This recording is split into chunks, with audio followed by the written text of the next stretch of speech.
ನಮಸ್ಕಾರ ಪ್ರಿಯ ವೀಕ್ಷಕರೇ, ಸವಾಲ್ ಟಿವಿಗೆ ಸ್ವಾಗತ.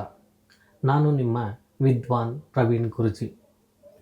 ಓಂ ತ್ರೈಲೋಕ್ಯ ಸಂಪದಾಲೈಕ್ಯ ಸಮುಲ್ಲೇಖನ ವಿತ್ತಯೇ ಸಚ್ಚಿದಾನಂದ ರೂಪಾಯ ಶಿವಾಯ ಬ್ರಹ್ಮಣೇ ನಮಃ. ಪ್ರಥಮವಾಗಿ ನನ್ನ ತಂದೆ ತಾಯಿಗಳನ್ನ ಮನಸ್ಸಲ್ಲಿ ಸ್ಮರಿಸುತ್ತಾ, ಹಾಗೆ ನನ್ನ ಆರಾಧ್ಯ ಗುರುಗಳಾದ ಶ್ರೀ ಶಟಸ್ಥಲ ಬ್ರಹ್ಮ ಮರಸಿದ್ಧ ಶಿವಾಚಾರ್ಯ ಮಹಾಸ್ವಾಮಿಗಳನ್ನ ಮನಸ್ಸಲ್ಲಿ ಶಿರಸಾಷ್ಟಾಂಗ ನಮಸ್ಕಾರ ಮಾಡುತ್ತಾ, ದಿನಾಂಕ 8/3/2026ರಿಂದ 14/3/2026ರವರೆಗೆ ರಾಶಿ ಭವಿಷ್ಯ ಕಾರ್ಯಕ್ರಮವನ್ನು ತಿಳಿಯೋಣ, ನೋಡೋಣ ಬನ್ನಿ ಪ್ರಿಯ ವೀಕ್ಷಕರೇ. ಪ್ರಥಮವಾಗಿ ಮೇಷರಾಶಿ. ಈ ವಾರ ಕೆಲಸಗಳಲ್ಲಿ ಸ್ವಲ್ಪ ಒತ್ತಡವಿದ್ದರೂ ಯಶಸ್ಸು ದೊರೆಯಬಹುದು. ಹಣಕಾಸು ವಿಚಾರದಲ್ಲಿ ಜಾಗೃತಿ ಅಗತ್ಯ. ಹಾಗೆ ಕುಟುಂಬದಲ್ಲಿ ಸಂತೋಷದ ಸುದ್ದಿ ಕೇಳಬಹುದು. ಆರೋಗ್ಯದ ಕಡೆ ಗಮನವಿರಲಿ. ದೈವಾರಾಧನೆ. ಶ್ರೀ ಹನುಮಾನ್ ದೇವರ ಪೂಜೆಯನ್ನು ಮಾಡಿರಿ. ಶುಭ ಸಂಖ್ಯೆ 9. ವೃಷಭ ರಾಶಿ. ವೃಷಭ ರಾಶಿಯವರು ಈ ವಾರ ನಿಮ್ಮ ಆರ್ಥಿಕ ಸ್ಥಿತಿ ಸುಧಾರಿಸಲಿದೆ. ಹಳೆಯ ಬಾಕಿ ಹಣ ಕೈ ಸೇರುವ ಸಾಧ್ಯತೆಗಳು ಜಾಸ್ತಿ ಇದೆ. ಕುಟುಂಬದೊಂದಿಗೆ ಸಮಯ ಕಳೆಯಲು ಉತ್ತಮ ಅವಕಾಶ ಸಿಗಲಿದೆ. ಹೊಸ ಹೂಡಿಕೆಗಳಿಗೆ ಇದು ಸಕಾಲ ಸೂಕ್ತ ಸಮಯವಾಗಿದೆ. ದೈವಾರಾಧನೆ, ಲಕ್ಷ್ಮೀದೇವಿ ಪೂಜೆಯನ್ನು ಮಾಡಿರಿ. ಹಾಗೆ ಶುಭ ಸಂಖ್ಯೆ 6. ಮಿಥುನ ರಾಶಿ. ಮಿಥುನ ರಾಶಿಯವರು ಈ ವಾರ ಕೆಲಸದ ಸ್ಥಳದಲ್ಲಿ ನಿಮ್ಮ ಕ್ರಿಯಾಶೀಲತೆಗೆ ಮೆಚ್ಚುಗೆ ಸಿಗಲಿದೆ. ಹಾಗೆಯೇ ದೂರದ ಪ್ರಯಾಣದ ಸಾಧ್ಯತೆ ಇದೆ. ಸಂಗಾತಿಯೊಂದಿಗೆ ಸಣ್ಣ ಪುಟ್ಟ ಭಿನ್ನಾಭಿಪ್ರಾಯಗಳು ಸಂಭವಿಸಬಹುದು. ಹಾಗೆ ಮಾತಿನ ಮೇಲೆ ನಿಗಾ ಇರಲಿ. ದೈವಾರಾಧನೆ, ವಿಷ್ಣು ದೇವರ ಪೂಜೆಯನ್ನು ಮಾಡಿರಿ. ಇವರ ಶುಭ ಸಂಖ್ಯೆ 5. ಕರ್ಕಾಟಕ ರಾಶಿ. ಈ ವಾರ ಮಾನಸಿಕವಾಗಿ ಸ್ವಲ್ಪ ಗೊಂದಲವಿರಬಹುದು. ನಿರ್ಧಾರಗಳನ್ನು ತೆಗೆದುಕೊಳ್ಳುವಾಗ ಆತುರ ಬೇಡ.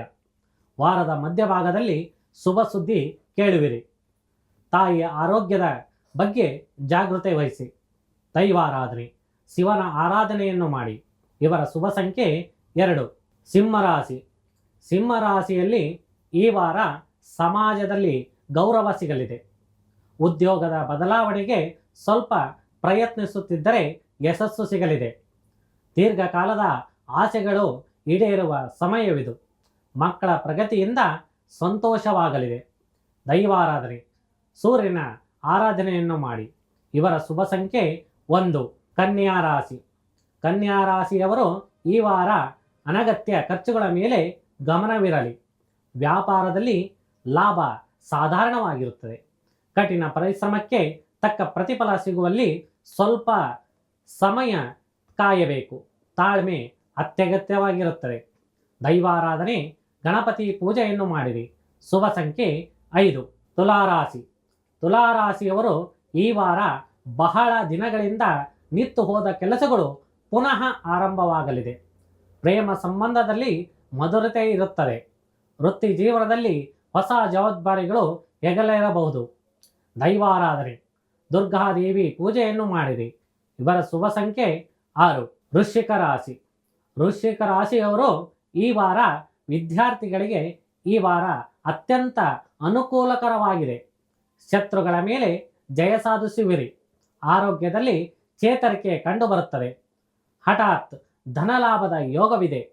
ದೈವಾರಾಧನೆ, ಸುಬ್ರಹ್ಮಣ್ಯ ಸ್ವಾಮಿಯ ಪೂಜೆಯನ್ನು ಮಾಡಿರಿ. ಇವರ ಶುಭ ಸಂಖ್ಯೆ 9. ಧನುಸ್ಸು ರಾಶಿ.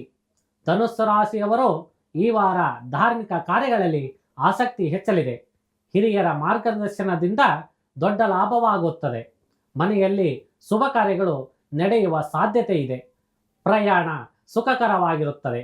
ದೈವಾರಾಧನೆ, ದತ್ತಾತ್ರೇಯ ಸ್ವಾಮಿಗಳನ್ನು ಆರಾಧನೆಯನ್ನು ಮಾಡಿ. ಇವರ ಶುಭ ಸಂಖ್ಯೆ 3. ಮಕರ ರಾಶಿ. ಮಕರ ರಾಶಿಯವರು ಈ ವಾರ ಕೆಲಸದಲ್ಲಿ ಅಡೆತಡೆಗಳು ಎದುರಾಗಬಹುದು.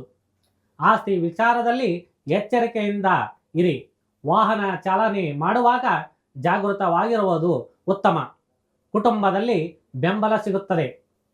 ದೈವಾರಾಧನೆ, ಶನಿದೇವರ ಆರಾಧನೆ ಮಾಡಿ. ಶುಭ ಸಂಖ್ಯೆ 8.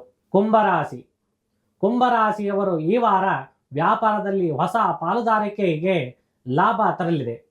ಗೆಳೆಯರೊಂದಿಗೆ ಪ್ರವಾಸಕ್ಕೆ ಹೋಗುವ ಸಂಭವವಿದೆ.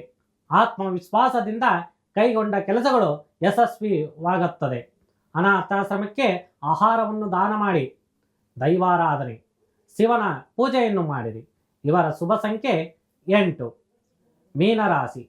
ಮೀನರಾಶಿಯವರು ಈ ವಾರ ಮಾನಸಿಕ ಶಾಂತಿ ಹೆಚ್ಚಾಗಬಹುದು. ನಿಮ್ಮ ಆದಾಯಕ್ಕಿಂತ ಖರ್ಚು ಹೆಚ್ಚಾಗದಂತೆ ನೋಡಿಕೊಳ್ಳಿ. ಕೋರ್ಟ್ ಕಚೇರಿ ಕೆಲಸಗಳಲ್ಲಿ ಯಶಸ್ಸು ಸಿಗಲಿದೆ. ಸಂಗಾತಿಯ ಬೆಂಬಲ ನಿಮಗೆ ದೊಡ್ಡ ಶಕ್ತಿ ಆಗಲಿದೆ. ಕುಟುಂಬದಲ್ಲಿ ಸಂತೋಷ ಇರುತ್ತದೆ. ದೈವಾರಾಧನೆ, ಮಹಾವಿಷ್ಣು ಪೂಜೆಯನ್ನು ಮಾಡಿ. ಇವರ ಶುಭ ಸಂಖ್ಯೆ 3.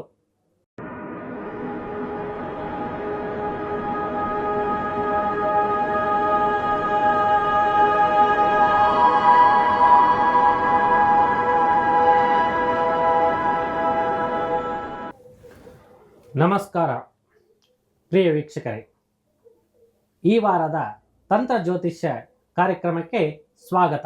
ನಿಮಗೆ ಹಣದ ಅಡೆತಡೆ ತುಂಬ ಆಗುತ್ತಿದೆಯೇ? ನಿಮ್ಮ ಪರ್ಸಿನಲ್ಲಿ ದುಡ್ಡು ನಿಲ್ಲುತ್ತಿಲ್ಲವೇ? ಹಾಗಾದರೆ ಇದನ್ನು ಹೇಗೆ ಮಾಡಬೇಕು? ಹಣದ ಹರಿವನ್ನು ಹೇಗೆ ನೀಗಿಸಬೇಕು ಅಂದರೆ ತಿಳಿದುಕೊಳ್ಳೋಣ ಬನ್ನಿ ಪ್ರಿಯ ವೀಕ್ಷಕರೇ. ಗುರುವಾರ ನಿಮ್ಮ ಪರ್ಸ್ನಲ್ಲಿ ಅರಿಶಿಣದ ತುಂಡನ್ನು ಇಟ್ಟು ಪರ್ಸಿನಲ್ಲಿ ಹಾಕಿಕೊಂಡು ಹೋಗಿ. ಹಣದ ಹರಿವು ತುಂಬ ನಿಮಗೆ ನೀಗುತ್ತದೆ. ಅತಿಯಾದ ಆತಂಕ ಆಗುತ್ತದೆಯೇ? ಹಾಗಿದ್ದರೆ ಹೀಗೆ ಮಾಡಿ, ನಿಮಗೆ ಒಳ್ಳೆಯದಾಗುತ್ತದೆ. ಬೆಳ್ಳಿ ಗ್ಲಾಸಿನಲ್ಲಿ ನೀರನ್ನು ಕುಡಿದು ಆಮೇಲೆ ನಿಮ್ಮ ಕೆಲಸಕ್ಕೆ ಹೋಗಿ. ಆತಂಕ ನಿವಾರಣೆ ಆಗುತ್ತದೆ. ಚಂದ್ರಗ್ರಹದ ಶಾಂತಿ ಆಗೋದರಿಂದ ಮನಸ್ಸಿಗೆ ಉಲ್ಲಾಸ ಸಿಗುತ್ತದೆ. ಕೆಲಸದಲ್ಲಿ ಅಡೆತಡೆಯಾಗುತ್ತಿದೆಯೇ? ಹಾಗಿದ್ದರೆ ಹೀಗೆ ಮಾಡಿ, ನಿಮಗೆ ಉತ್ತಮ ಫಲ ಸಿಗುತ್ತದೆ. ಹಾಗೆ ಶನಿದೇವರ ಕೃಪೆಗೆ ಪಾಲ್ಗೊಳ್ಳುತ್ತೀರಾ. ಶನಿವಾರ ದಿವಸ ಸಂಜೆ ಅಥವಾ ಮುಂಜಾನೆ ಕಾಗೆಗೆ ಅಂದರೆ ಕಪ್ಪು ಕಾಗೆಗೆ ನೀವು ಅನ್ನವನ್ನು ಇಡಿ. ತುಂಬ ಉಪಯುಕ್ತವಾಗಿರುತ್ತದೆ. ನಿಮ್ಮ ಅಡೆತಡೆ ಆಗಿರತಕ್ಕಂಥ ಕೆಲಸ ಸರಾಗವಾಗಿ ನಡೆಯುತ್ತದೆ. ಶುಭಂ ಭೂಯಾತ್. ಸವಾಲ್ ಟಿವಿ ವೀಕ್ಷಕರಿಗೆ ಧನ್ಯವಾದಗಳು.